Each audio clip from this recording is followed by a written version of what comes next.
yaitu Dr. William Lane Craig, yang jika berdebat dengan orang ateis selalu menggunakan kalam cosmological argument, yang dia ambil dari kitab Tahafutul Falasifah karya ulama Islam besar yaitu Abu Hamid Muhammad bin Muhammad Al-Ghazali, atau yang lebih dikenal dengan Al-Imam Al-Ghazali.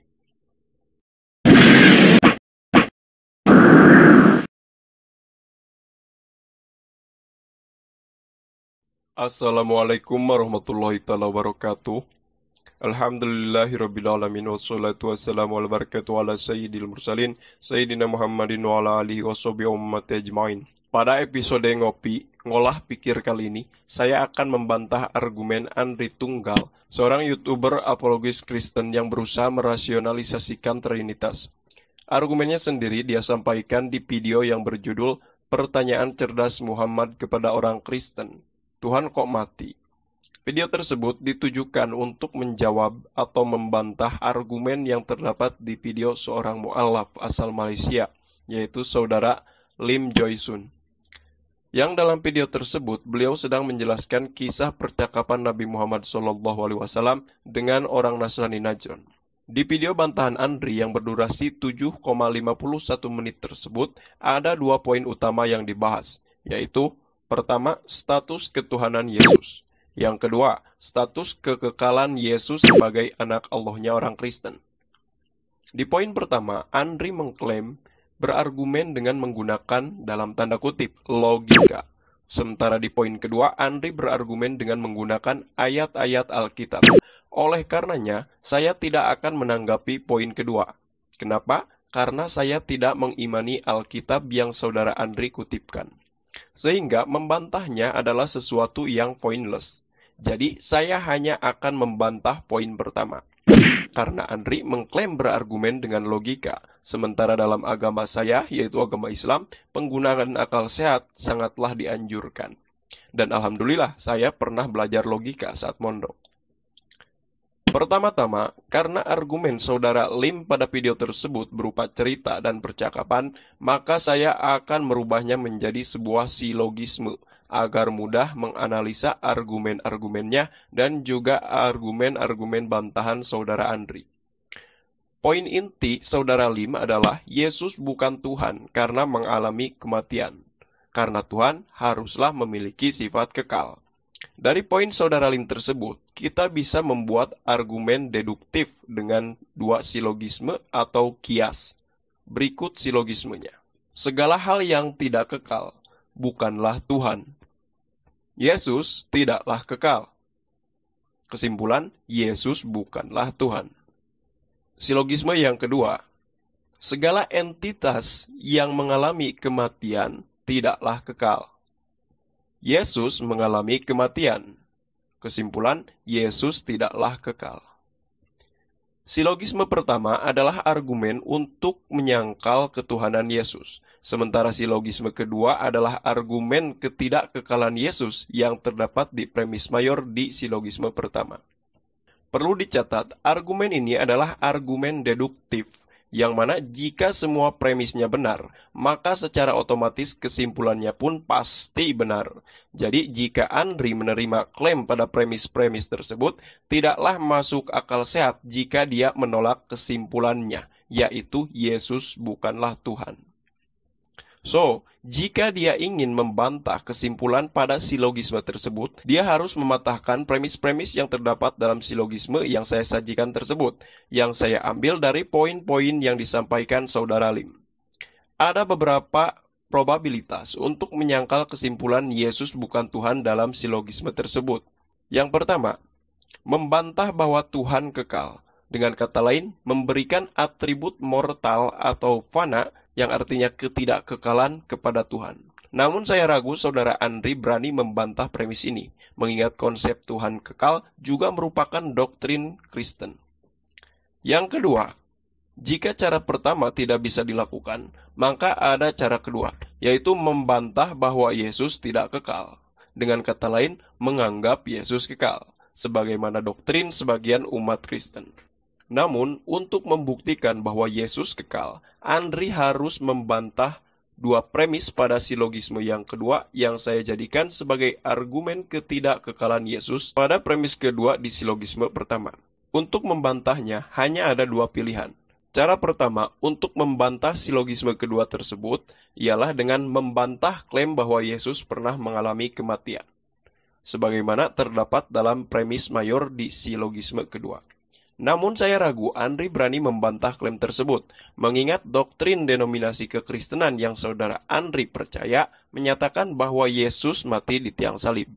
Oleh karenanya, hanya tersisa satu premis yang bisa dibantah oleh saudara Andri, yaitu membantah klaim bahwa kematian dapat menyebabkan suatu entitas menjadi mortal atau fana. Dengan kata lain, sesuatu yang mati bisa saja beratribut atau bersifat kekal. Namun saya ragu saudara Andri berani dan memiliki argumen untuk mengklaim hal tersebut. Karena jika dia berani mengatakan yang mati bisa dikatakan kekal, akan bertentangan dengan arti dari kekal itu sendiri, yaitu konstan, permanen, ataupun tidak berubah-ubah. Ditambah lagi, andai pun Andri berani menganggap entitas yang mengalami kematian sebagai entitas yang kekal, manusia selain Yesus pun bisa kita klaim sebagai entitas yang kekal. Jika seperti itu, kacau urusannya. Semuanya jadi Tuhan. Dan Anda tahu yang terjadi, bukannya membantah poin-poin utama saudara Lim, yaitu Tuhan kekal, Yesus mati, kematian berarti menyebabkan sebuah entitas menjadi tidak kekal, saudara Andri malah membenarkan poin-poin utama argumen saudara Lim yang saya sudah jadikan silogisme tersebut. Jika tidak percaya, kita persilahkan saudara Andri untuk mengkonfirmasinya. Islam. Nah, sebenarnya di dalam argumentasi seperti ini ada satu persoalan atau asumsi yang dipersoalkan oleh orang Muslim kepada orang Kristen, yaitu Tuhan itu kok bisa mati? Bukankah Tuhan itu kekal? Kalau Tuhan itu kekal, kenapa Tuhan Yesus mati? Dalam hal ini sebenarnya orang Kristen pun mengakui bahwa Tuhan itu tidak mungkin mati. Ketika Yesus itu mati, yang mati adalah raga jasmaninya. Lucunya, setelah mengkonfirmasi premis-premis tersebut, Andri mengklaim bahwa argumen-argumen seperti yang disampaikan saudara Lim tersebut melakukan oversimplifikasi atau terlalu menyederhanakan masalah ketuhanan Yesus. Tapi dengan mengatakan bahwa Yesus bisa mati berarti Yesus bukan Tuhan. Bentar dulu, ini adalah oversimplifikasi. Hal ini terlalu disederhanakan sehingga akhirnya argumentasinya tuh salah.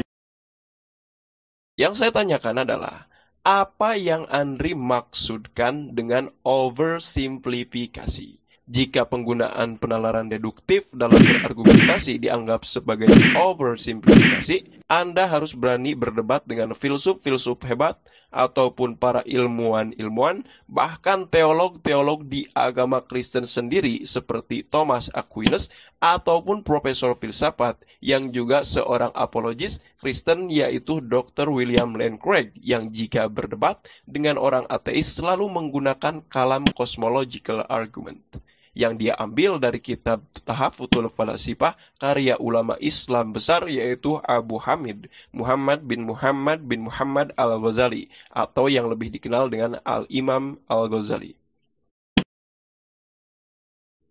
Kemudian, Andri berargumen mengenai ketuhanan Yesus dengan menjelaskan realitas dualisme untuk mengklaim bahwa Trinitas itu adalah konsep yang rasional dan tidak bertentangan dengan logika. Yang mana realitas dualisme itu sendiri sama sekali tidak membantah argumen-argumen yang saudara Lim sampaikan, ataupun membuktikan bahwa Trinitas itu masuk akal. Berikut cuplikannya. Yesus Kristus adalah manusia secara material, tetapi secara imaterial dia adalah Tuhan. Hal ini tidak bertentangan sama sekali dengan hukum logika.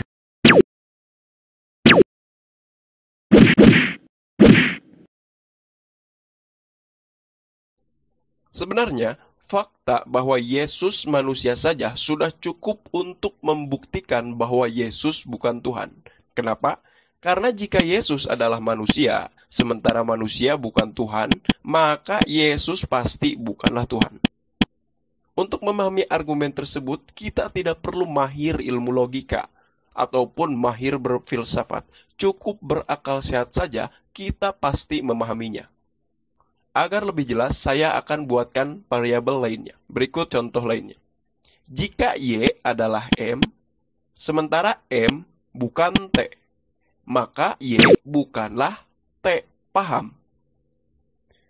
Jadi kesimpulannya, menyatakan entitas sebagai manusia dan Tuhan secara bersamaan adalah sesuatu yang tidak rasional karena bertentangan dengan 3 hukum fundamental logika, yaitu hukum yang harus ada jika sesuatu ingin dikatakan sebagai hal yang rasional atau masuk akal sehat.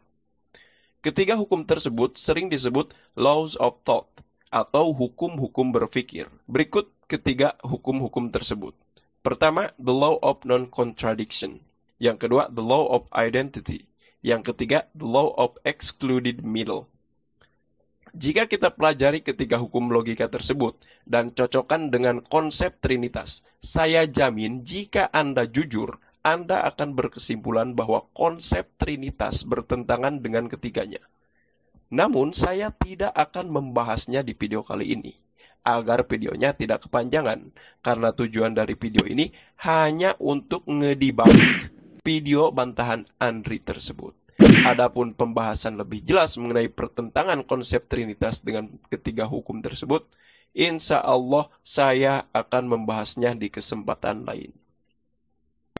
Lucunya, di akhir video, Andri mengklaim dan juga berfatwa sebagai berikut.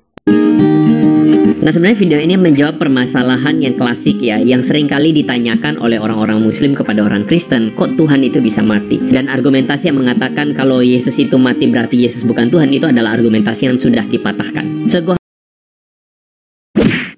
Saya bingung, argumen tersebut dipatahkan dari mananya, Pak? Saya tidak akan menutup video ini dengan berfatwa, tapi hanya ingin berkata, salam ngopi, selamat ngolah pikir. Allahumma sholli wa sallim wa barik ala Sayyidina Muhammad wa ala alihi wa sahbihi ummatihi ajmain.